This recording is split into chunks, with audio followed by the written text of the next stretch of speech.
మొదటి పెళ్లి పత్రికను దేవుడికి ఇవ్వాలనుకుంటారు. అయితే ఏ దేవుడికి ఇవ్వాలనే సందేహం ఉంటుంది. అలాంటి వారి కోసమే ఇది. వివాహ ఆహ్వానాలను పంపే నియమాల గురించి మత గ్రంథాలలో సూచనలు ఉన్నాయి.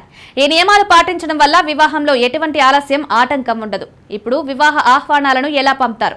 వివాహ ఆహ్వాన కార్డులు పంపడానికి శుభకార్యాలు అంటే ముందుగా పూజించే శ్రీ గణేశుడికి, వినాయకుడికి మొదటి ఆహ్వాన పత్రికను అందించాలి.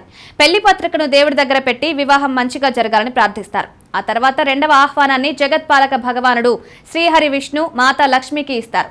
ఏ శుభకార్యమైనా వారి ఆశీర్వాదంతోనే పూర్తవుతుంది. ఇక మూడవ ఆహ్వానాన్ని హనుమంతునికి అందిస్తారు. తద్వారా వివాహం ఎటువంటి ప్రతికూల శక్తి ప్రభావం లేకుండా జరుగుతుంది.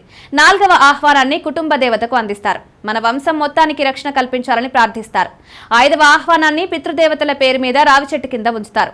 నూతన వధూవరులు వారి ఆశీర్వాదాలను పొందుతారు. చివరగా ఆహ్వాన పత్రికను అత్తారింట్లో ఇస్తారు. ఇలా మొదటి 6 పత్రికలను ఆచితూచి పెద్దలను కనుక్కొని మరీ ఇస్తారు. దీంతో ఎటువంటి సమస్యలు లేకుండా వివాహం విజయంగా ఉంది.